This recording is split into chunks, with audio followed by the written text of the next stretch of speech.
Well, another former aide to Joe Biden, Michael Donnellan, testifying before the House Oversight Committee yesterday.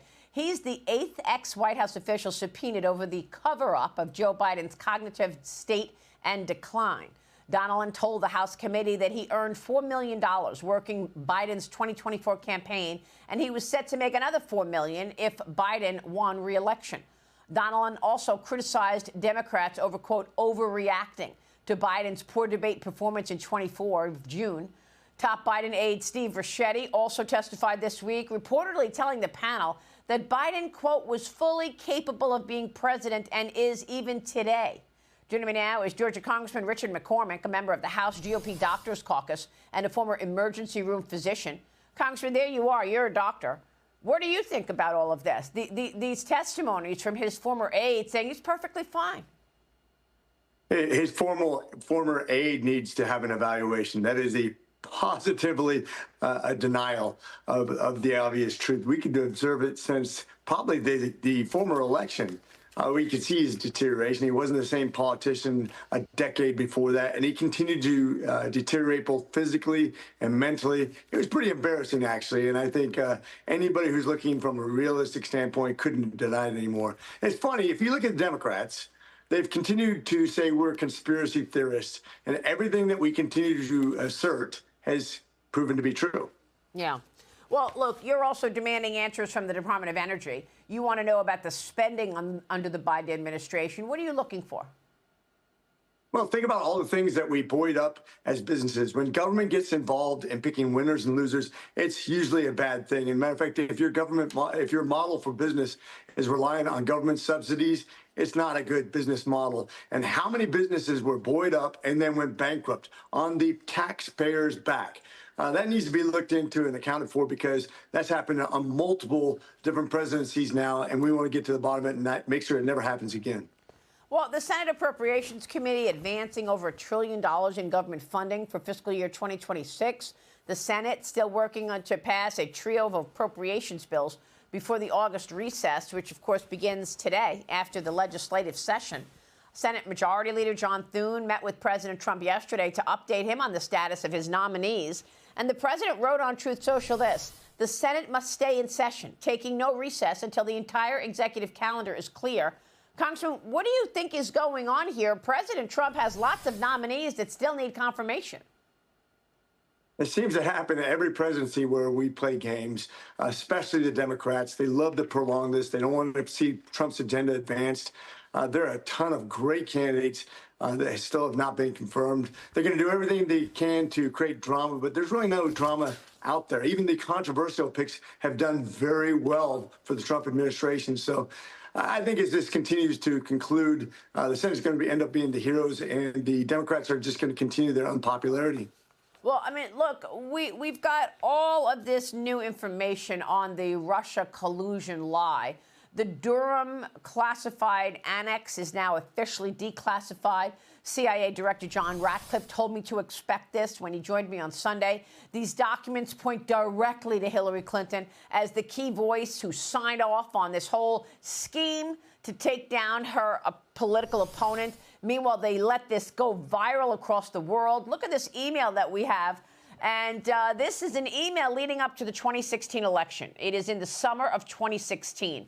It shows the Clinton campaign's then foreign policy advisor, Julianne Smith, Julie they call her.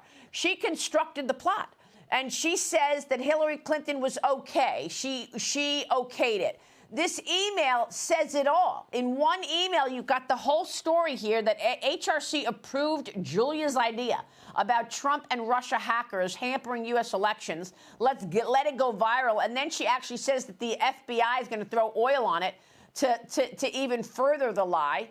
Your reaction to all of this? You know, for years, probably about 6 years now, we've been talking about this. We knew the truth. They've been denying us, once again, calling us conspiracy theorists. The thing that's maddening to me is, even if I wasn't in politics, is how little accountability we've had. I remember during the same period of time when Hillary was smashing her servers and denying basically court orders to turn over evidence, we had a young junior Navy enlisted guy take a picture on a submarine, which he did not share. He was put in jail because he had accountability, put in jail for something that's not even a fraction of what Hillary and her administration did, and yet there's still no scalps.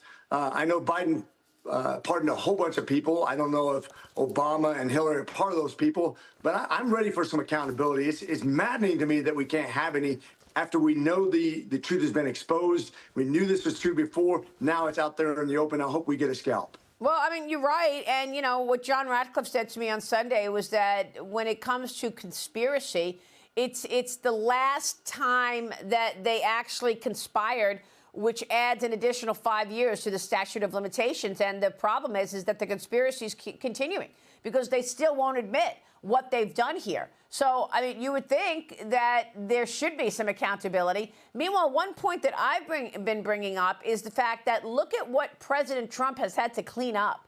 And as a result of your colleagues on the left so obsessed with taking their political opponent down, it was all politics all the time, instead of actually, you know, worrying about our country. Now we are so dependent on the supply chains of China. You've got a war on Ukraine.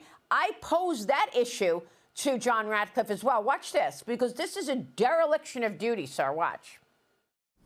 Not only did the Russia collusion lie destroy people's lives, rip the country apart, but it also diverted energy and resources away from the real threats. So you have people like Adam Schiff, who is now a senator, completely ignoring the fact that Americans were relying on China for their critical elements that we need. For example, today, we rely on 90% of our prescription drugs for China. They're made in China.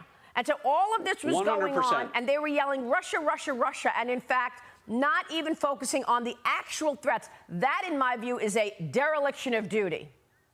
100%, Maria, completely agree. And don't limit it to China. So the mess that we just cleaned up, the Trump administration cleaned up with regard to Iran and its pursuit of a nuclear weapon, what's happening in Ukraine with Russia that we've inherited, and of course, our greatest geopolitical threat, China.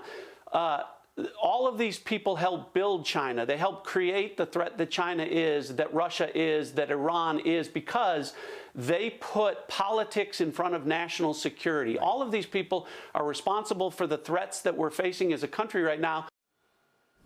Congressman, your reaction real quick. Well, think about who the Secretary of State was during the Made in China initiative. It was Secretary Hillary Clinton. That's when Crimea was invaded. That's when China built their empire of resources and drugs and everything else that they've done. That's when that all began. They've caught up to it very quickly in GDP by cheating through the World Trade Organization. And once again, Hillary Clinton was at the back of it. And then throughout the whole campaign, they lied straight to our face and said Donald Trump was a threat to democracy, just as they were, in fact, threatening democracy. Congressman, it's good to see you. Richard McCormick, thank you.